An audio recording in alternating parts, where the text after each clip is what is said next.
നമസ്കാരം. News truth Malayalam വാർത്തയിലേക്ക് സ്വാഗതം. ഓഗസ്റ്റ് 14 കേരള ഗാന്ധി സ്മാരക നിധി തിരുവനന്തപുരത്ത് നിശാഗന്ധിയിൽ സംഘടിപ്പിക്കുന്ന സ്വാതന്ത്ര്യ ദിനാഘോഷത്തിന്റെയും ലഹരി വിരുദ്ധ പ്രതിജ്ഞയുടെയും ലോഗോ പ്രകാശനവും സ്വാഗത സംഘം ഓഫീസിന്റെ ഉദ്ഘാടനവും ഗതാഗത വകുപ്പ് മന്ത്രി CP ജോൺ നിർവഹിച്ചു. പ്രോഗ്രാമിന്റെ തുടക്കം മാത്രമാണിത് എന്ന് മനസ്സിലാക്കുന്നു. ഗാന്ധി സ്മാരക നിധി സ്വാതന്ത്ര്യദിന പരിപാടി സ്വാഗത സംഘം ഓഫീസിന്റെ ഉദ്ഘാടനവും തേക്കാട് ഗാന്ധി ഭവനിൽ സംഘടിപ്പിച്ച ചടങ്ങിൽ സംഘാടക സമിതി വർക്കിംഗ് ചെയർമാൻ ജ്യോതിഷ് ചന്ദ്രൻ അധ്യക്ഷത വഹിച്ചു.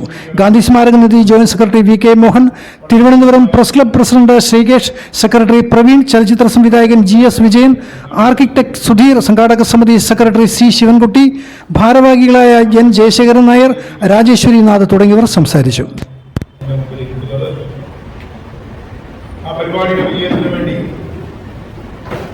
കാര്യങ്ങൾ ചെയ്യാനുണ്ടെങ്കിൽ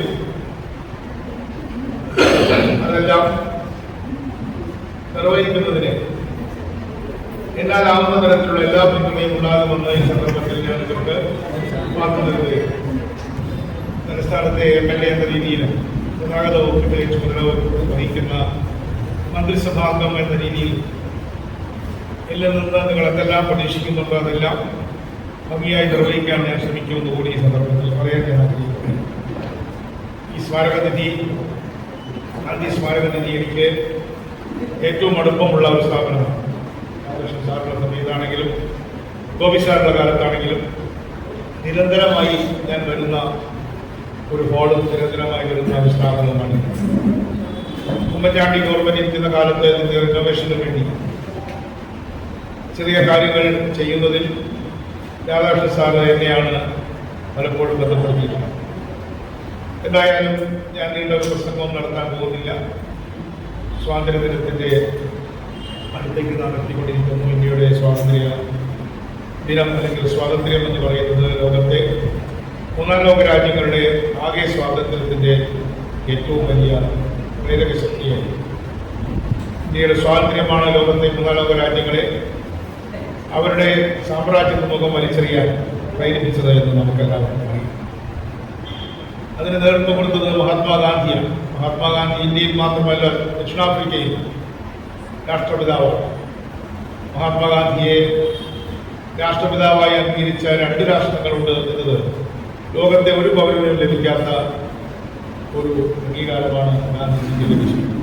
ഒരു വ്യക്തിയെ 2 രാഷ്ട്രങ്ങളുടെ രാഷ്ട്രപിതൃ സ്ഥാനത്തേക്ക് അന്വേഷിക്കുക അല്ലെങ്കിൽ ആദരിക്കുക എന്നത് ലോകത്തിന് ആർക്കെങ്കിലും ലഭിക്കാൻ കഴിയുന്ന ഒരു പദവിയാണ് ഞാൻ കരുതുന്നത്. ഗാന്ധിജിയെക്കുറിച്ചോ സ്വാതന്ത്ര്യ സമരത്തെക്കുറിച്ചോ പ്രസംഗിക്കേണ്ട ഒരു വേദിയല്ല ഇത്. ഈ ആഘോഷ പരിപാടികളുടെ വിശദാംശങ്ങളും അതിൻ്റെ വരവും ചെലവും അതുപോലെ തന്നെയുള്ള സംഘാടന സൂക്ഷ്മതകളുമാണ് നമ്മുടെ അന്വേഷിക്കേണ്ടത്. അതിനുവേണ്ടി ഇവിടെ ഒരു കമ്മിറ്റി രൂപീകരിക്കുമെന്ന് ഞാൻ കരുതുന്നു. ആ കമ്മിറ്റിക്ക് എല്ലാ ആശംസകളും നടന്നുകൊണ്ട് ഈ പരിപാടി ഔപചാരികമായി ഉദ്ഘാടനം ചെയ്യുന്നതോടൊപ്പം തന്നെ ഒരിക്കൽ കൂടി നിങ്ങൾക്ക് ആവശ്യമായ എൻ്റെ നിലയിലുള്ള പിന്തുണ വാഗ്ദാനം ചെയ്യുന്നു. നന്ദി, നമസ്കാരം. ഈ പരിപാടി ഉദ്ഘാടനം ചെയ്തതായി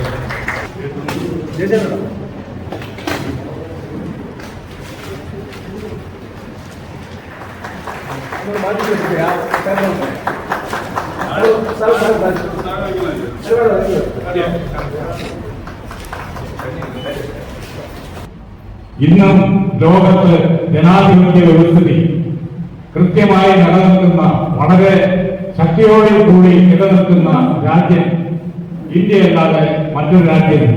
ജനാധിപത്യം ലഭിച്ച പല രാജ്യങ്ങളും ഇന്ന് തമ്മിലടിച്ചും തലതല്ലിക്കുകയും ഫാസിസത്തിന്റെ പിടിയിൽ വീണുമൊക്കെ ചിന്തവിധമായി കൊണ്ടിരിക്കുന്ന ഒരു കാഴ്ചയാണ് നമ്മുടെ ലോകത്തെമ്പാടും കാണുന്നത്. എന്നാൽ ഇന്ത്യയിൽ കക്ഷികൾ ഏത് വന്നാലും ആര് ഭരിച്ചാലും ഇന്ത്യയിലെ ജനങ്ങളെ തന്നെ തെരഞ്ഞെടുത്ത് ഭരണ സംവിധാനം നിർവഹിക്കാൻ ചുമതലപ്പെടുത്തുന്ന ഏക രാജ്യം.